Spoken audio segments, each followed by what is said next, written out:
வணக்கம். ஆகாசவாணி.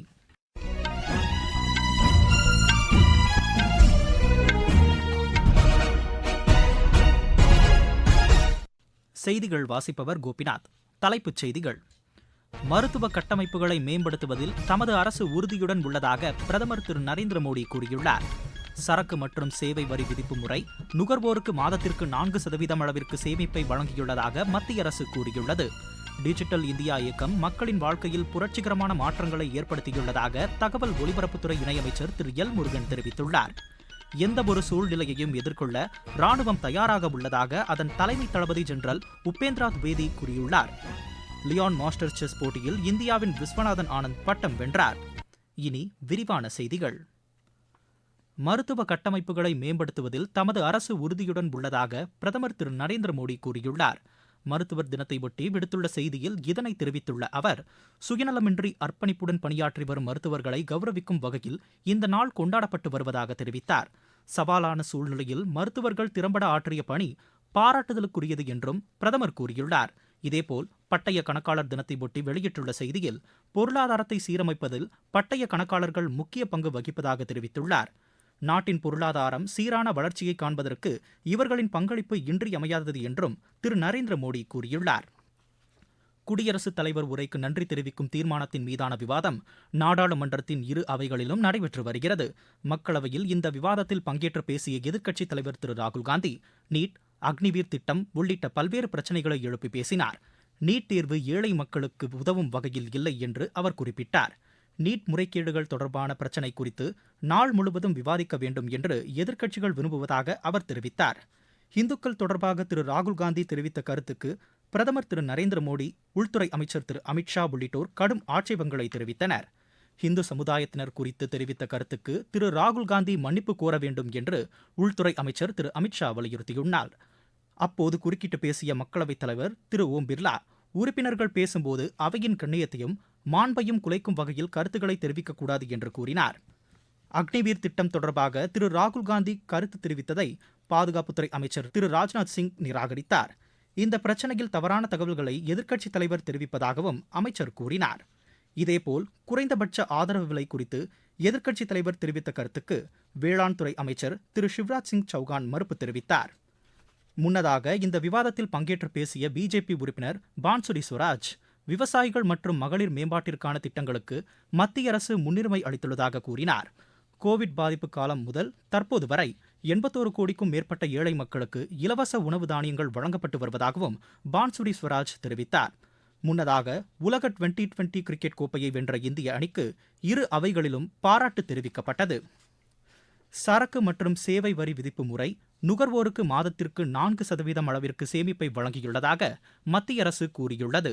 இந்த வரி விதிப்பு முறை செயல்படுத்தப்பட்டு 7 ஆண்டுகள் நிறைவடைந்ததை அடுத்து மத்திய அரசு வெளியிட்டுள்ள செய்திக்குறிப்பில் இது தெரிவிக்கப்பட்டுள்ளது.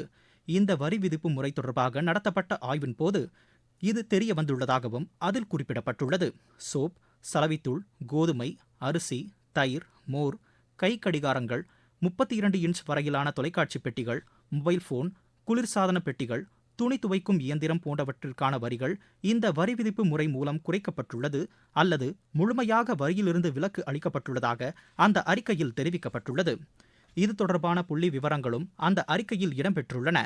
வரி கட்டமைப்பில் மிகப்பெரிய சீர்திருத்த நடவடிக்கையாக சரக்கு மற்றும் சேவை வரி விதிப்பு முறை கடந்த 2017ஆம் ஆண்டு இதே நாளில் அறிமுகப்படுத்தப்பட்டது. டிஜிட்டல் இந்தியா இயக்கம் மக்களின் வாழ்க்கையில் புரட்சிகரமான மாற்றங்களை ஏற்படுத்தியுள்ளதாக தகவல் ஒலிபரப்புத்துறை இணையமைச்சர் திரு எல் முருகன் கூறியுள்ளார். இந்த இயக்கத்தின் 9வது ஆண்டு தினத்தை ஒட்டி வெளியிட்டுள்ள செய்தியில் அவர் இதனை தெரிவித்துள்ளார். மின்னணு நிர்வாகம் முதல் மின்னணு பணப்பரிமாற்றம் வரை அனைத்து நிலைகளிலும் மக்களின் வாழ்க்கை முறையை இந்த இயக்கம் எளிமையாக்கியுள்ளதாகவும் திரு எல் முருகன் கூறியுள்ளார்.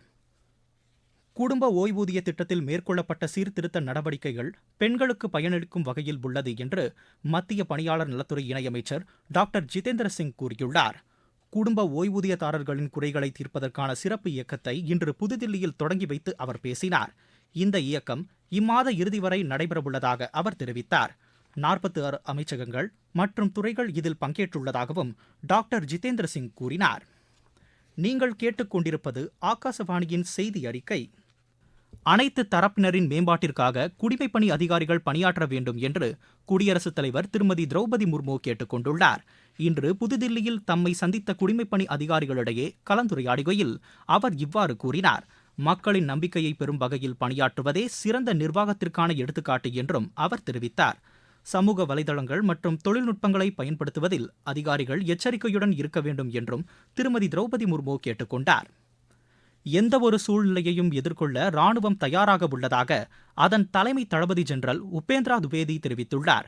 இன்று புதுதில்லியில் செய்தியாளர்களிடம் அவர் பேசுகையில், நம் நாட்டு ராணுவத்தை தலைமையேற்று வழிநடத்துவது பெருமிதம் அளிக்கக்கூடியது என்றார்.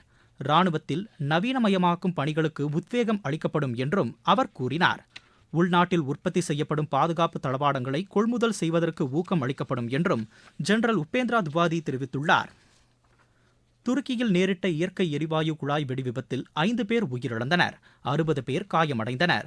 டோர்பாலி மாவட்டத்திற்கு உட்பட்ட பகுதியில் நேரிட்ட இந்த விபத்தில் 11 கட்டிடங்கள் சேதமடைந்ததாக அந்நாட்டு அரசு கூறியுள்ளது. முன்னெச்சரிக்கை நடவடிக்கையாக எரிவாயு விநியோகம் துண்டிக்கப்பட்டதாகவும் அப்பகுதியில் உள்ள மக்கள் பாதுகாப்பாக வெளியேற்றப்பட்டதாகவும் அங்கிருந்து வரும் செய்திகள் தெரிவிக்கின்றன. புதிய குற்றவியல் சட்டங்களில் பல்வேறு சிறப்பு அம்சங்கள் உள்ளதாக ஜம்மு காஷ்மீர் காவல்துறை தலைவர் திரு R.R. ஸ்வெயின் கூறியுள்ளார். இன்று ஸ்ரீநகரில் செய்தியாளர்களிடம் பேசிய அவர், சட்டத்தின் ஆட்சியை நிலைநாட்டுவதற்கு இந்த சட்டங்கள் உதவிடும் என்றார். இந்த சட்டங்கள் குறித்து காவல்துறையினருக்கு உரிய பயிற்சி அளிக்கப்பட்டுள்ளதாகவும் திரு R.R. ஸ்வெயின் தெரிவித்தார். புதிய குற்றவியல் சட்டங்கள் குறித்த சிறப்பு கலந்துரையாடல் நிகழ்ச்சி சென்னை அகில இந்திய வானொலியில் இன்று ஒலிபரப்பாகிறது. மாநில செய்திப்பிரிவு வழங்கும் இந்த நிகழ்ச்சியில் வழக்கறிஞர்கள் அதீப் முகமது, ஷாமிலி ராஜ்குமார், ஊடகவியலாளர் ஷியாமலா ஆகியோர் பங்கேற்கின்றனர். இன்று இரவு 8:30 மணிக்கு பிரதான அலைவரிசையில் ஒலிபரப்பாக உள்ள இந்த நிகழ்ச்சியை மாநிலத்தில் உள்ள அனைத்து வானொலி நிலையங்களும் அஞ்சல் செய்யும். விளையாட்டுச் செய்திகள். லியோன் மாஸ்டர்ஸ் செஸ் போட்டியில் இந்தியாவின் விஸ்வநாதன் ஆனந்த் பட்டம் வென்றார். ஸ்பெயினில் நடைபெற்ற இப்போட்டியின் இறுதி ஆட்டத்தில் அவர் 3-1 என்ற புள்ளி கணக்கில் ஜேமி சாண்டோஸை வென்று இப்பட்டத்தை கைப்பற்றினார். தென்னாப்பிரிக்காவுக்கு எதிரான மகளிர் டெஸ்ட் கிரிக்கெட் போட்டியில் இந்தியா 10 விக்கெட் வித்தியாசத்தில் வெற்றி பெற்றது. சென்னையில் நடைபெற்று வரும் இப்போட்டியின் 4ஆம் நாளான இன்று ஃபாலோ ஆனை பெற்று 2வது இன்னிங்ஸை தொடர்ந்து ஆடிய தென்னாப்பிரிக்கா 373 ரன்னுக்கு ஆட்டமிழந்தது. இதனைத் தொடர்ந்து 2வது இன்னிங்ஸை தொடங்கிய இந்தியா விக்கெட் இழப்பின்றி 37 ரன் எடுத்து வெற்றி பெற்றது. இந்தியா முதல் இன்னிங்ஸில் 603 ரன் எடுத்திருந்த நிலையில் ஆட்டத்தை முடித்துக் கொள்வதாக அறிவித்தது. தென்னாப்பிரிக்கா முதல் இன்னிங்ஸில் 266 ரன்னுக்கு ஆட்டமிழந்தது. ஃபாலோ ஆனை பெற்றது. ஆசிய இளையோர் மல்யுத்த சாம்பியன் போட்டியில் இந்தியா 4 தங்கம், 2 வெள்ளி, 2 வெண்கலப் பதக்கங்களை வென்றது. ஜார்டனின் அம்மானில் நடைபெற்று வரும் இப்போட்டியின் 23 வயதுக்குட்பட்டோருக்கான ஆடவர் பிரிவில் இந்தியா இப்பதக்கங்களை வென்றது. 125 கிலோ எடைப்பிரிவில் அனுருத் குமாரும், 92 கிலோ எடைப்பிரிவில் ஜாயிண்டி குமாரும், 97 கிலோ எடைப்பிரிவில் சாஹில் ஜாக்லனும், 70 கிலோ எடைப்பிரிவில் அபிமன்யுவும் தங்கப்பதக்கம் வென்றனர். 74 கிலோ எடைப்பிரிவில் ஜெய்தீப்பும், 65 கிலோ எடைப்பிரிவில் ரோஹித்தும் வெள்ளிப்பதக்கம் வென்றனர். 79 கிலோ எடைப்பிரிவில் அமித்தும், 57 கிலோ எடைப்பிரிவில் சுபமும் வெண்கலப் பதக்கம் வென்றனர். ஆசிய இளையோர் டேபிள் டென்னிஸ் போட்டியில் இந்தியா அரையிறுதிக்கு முன்னேறியுள்ளது. சீனாவில் நடைபெற்று வரும் இப்போட்டியின் ஆடவர் 19 வயதுக்குட்பட்டோருக்கான பிரிவின் காலிறுதி ஆட்டத்தில் இந்தியா 3-2 என்ற ஆட்டக்கணக்கில் ஹாங்காங்கை வென்றது. விம்பிள்டன் டென்னிஸ் போட்டியின் முதல் சுற்றில் இந்தியாவின் சுமித் நாகல் இன்று செர்பியாவின் மியோமிர் கெக்மனோவிக்கை எதிர்கொள்கிறார். மீண்டும் தலைப்புச் செய்திகள். மருத்துவ கட்டமைப்புகளை மேம்படுத்துவதில் தமது அரசு உறுதியுடன் உள்ளதாக பிரதமர் திரு நரேந்திர மோடி கூறியுள்ளார். சரக்கு மற்றும் சேவை வரி விதிப்பு முறை நுகர்வோருக்கு மாதத்திற்கு 4% அளவிற்கு சேமிப்பை வழங்கியுள்ளதாக மத்திய அரசு கூறியுள்ளது.